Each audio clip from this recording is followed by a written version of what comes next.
continuar falando de saúde aqui no nosso MD, hepatites virais é o tema de hoje no nosso quadro. E aqui no estúdio a gente está tirando dúvidas com o doutor Fernando Chagas, que é infectologista.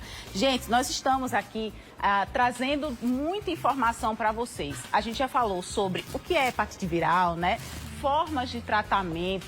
É importante demais que você se atente para isso. Agora, doutor Fernando, a gente estava falando sobre esses temas que eu acabei te citando, mas o que a hepatite ela pode trazer para a vida da pessoa? Por exemplo, alguns tipos de hepatite podem provocar fadiga, cansaço, sono excessivo ou algo do tipo. Quais são os sintomas que a pessoa pode ter, além daqueles, né, do olho amarelo, dependendo da hepatite, enfim? Pois é, excelente pergunta por tratar-se de doenças que, na maioria das vezes, são silenciosas. Então, por exemplo, a hepatite B, né? No caso da hepatite B, a pessoa pode aparecer com essas lesões, essa mancha amarela, ele pode ter febre, ele pode ter dor no corpo, mas ele pode evoluir só com cansaço, com moleza no corpo, com dor abdominal, vômitos, com sintomas muito mais sutis. Aí a pessoa melhora, né? Na maioria das vezes evolui para cura, mas em 10% das vezes a pessoa melhora e fica com a doença de forma silenciosa. Aí entra a importância grande do teste. Mesma coisa a hepatite C. No caso da hepatite A, que é mais comum em crianças, é que é muito comum ser confundida com outras doenças febris, né? Por isso pode abrir quadro com febre, dor abdominal, dor de barriga, vômitos, dor de cabeça, a criança fica muito prostrada e a pessoa nem sequer percebe que pode ser uma hepatite. A boa notícia é que na criança geralmente evolui para cura. No adulto é que corre o risco de uma evolução desfavorável. No caso das crianças, elas estão expostas apenas à hepatite A ou elas podem adquirir outras hepatites também na infância? É mais comum a hepatite A, especialmente por conta da transmissão, né? A criança, ela tem o hábito de pegar e abraçar e tocar. Criança, por exemplo, em creche, criança no colégio, criança correndo na rua descalça. Por se tratar de uma doença que o toque é muito importante, a criança leva a mão à boca. É uma doença que tem essa transmissão, a gente chama de oral fecal, né? Por isso, a importância na criança, aliás, e todos nós, né, da lavagem das mãos, mas na criança especialmente também não compartilhar objetos. Objetos como copos, como pratos, talheres. É importante separar isso sempre das crianças, especialmente quando alguma outra criança tem algum sintoma de alguma doença, qualquer ela que seja, né? Então, na criança tem essa questão especial da higiene por conta do hábito de colocar as mãos na boca. Doutor Fernando, onde as pessoas podem buscar atendimento, então? No caso, o ponto de referência seria o Clementino? O principal local de referência de tratamento é o Clementino, mas também o Hospital Universitário Lauro Vanderlei. Agora, é importante saber o seguinte, que essas testagens, elas não são necessariamente dependentes de solicitação médica. Todos os postos de saúde, todos os PSFs têm esses testes. Então, a pessoa chega no PSF e externa o desejo de ser testada, ela será testada. E aproveita e faz logo os outros que também está no pacote, né? A sífilis, o HIV. Por quê? Porque são doenças tratáveis, são doenças preveníveis. Com certeza. E durante esse mês de julho, né? Tem alguma ação especial focando no Julho Amarelo?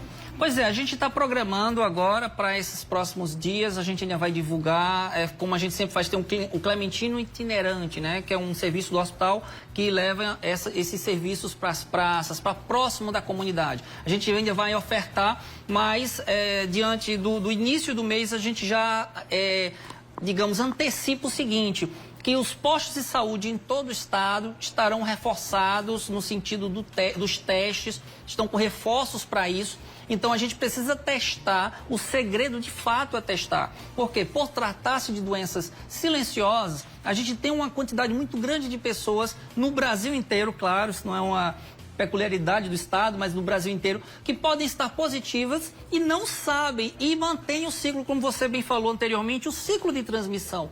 A gente quebra esse ciclo de transmissão a partir do momento que a gente testa, trata e cura. Tá? Então esse é o segredo, a testagem. Vamos nos postos de saúde, gente, especialmente você que tem mais de 40 anos de idade, para poder fazer o teste, tá? Hepatite C, hepatite B, ok? quem não se vacinou buscar vacinação, hepatite B e hepatite A tem vacina, hepatite C infelizmente não, tá? Para poder a gente quebrar o ciclo de transmissão. A ideia é até 2030 a gente acabar com a hepatite aqui no país. É um sonho, é muito difícil, mas a gente precisa persistir e quem sabe a gente vai conseguir alcançar esse sonho e acabar com essa doença no nosso país. Com certeza. Tem, por exemplo, doutor Fernando, se a pessoa se vacinou, mas não lembra, perdeu aquele cartãozinho de vacinação da infância, tem algum exame que ela possa fazer que constate que, de fato, ela tomou a vacina na infância ou algo do tipo ou não? Ai, que pergunta maravilhosa, sabe por quê? Muita gente não se vacinou, mesmo tendo nascido no período já com essas vacinas, infelizmente, né? E muita gente se vacinou e não lembra. Existem sim exames. Para o caso da hepatite A, existe uma sorologia, a gente chama de sorologia anti-hepatite A, tá? É até um palavrão, sorologia anti-hepatite A e IgG, né? Que pode, se der positivo, é porque você está protegido. E contra a hepatite B, existe também uma sorologia que diz que você está protegido, que é o anti-HBS. É importante fazer, eu tiro por mim. Eu fui vacinado há alguns anos atrás, e alguns anos atrás eu fiz o teste e vi que não tinha criado imunidade, estava negativo.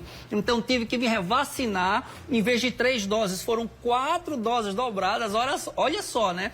Para depois ser comprovado que finalmente eu criei minha imunidade, finalmente estou protegido contra essa doença. Então vamos fazer o mesmo para a gente poder ficar protegido e se livrar, evitar que é uma doença, como eu falei, pode até evoluir para uma cirrose, você imagina, para um câncer, né? Então vamos nos vacinar, que é o grande instrumento de proteção. Eu perguntei porque teve um período que eu precisei fazer o exame para ver se de fato eu estava imunizada, porque eu não lembrava se eu tinha tomado.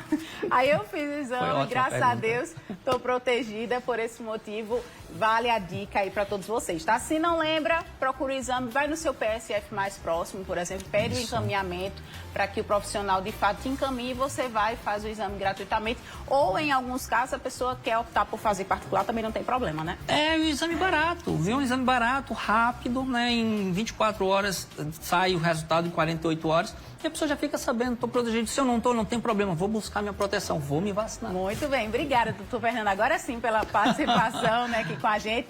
Volte mais vezes aqui no MD, é sempre bem-vindo. Eu que agradeço e mais uma vez, lembrando, reforçando, testar, vamos buscar o teste para a gente finalmente aí se livrar dessa doença, tá bom? Um grande abraço a todos, uma ótima semana, fiquem todos com Deus. Para o senhor também, obrigada. Olha só, gente, agora eu tenho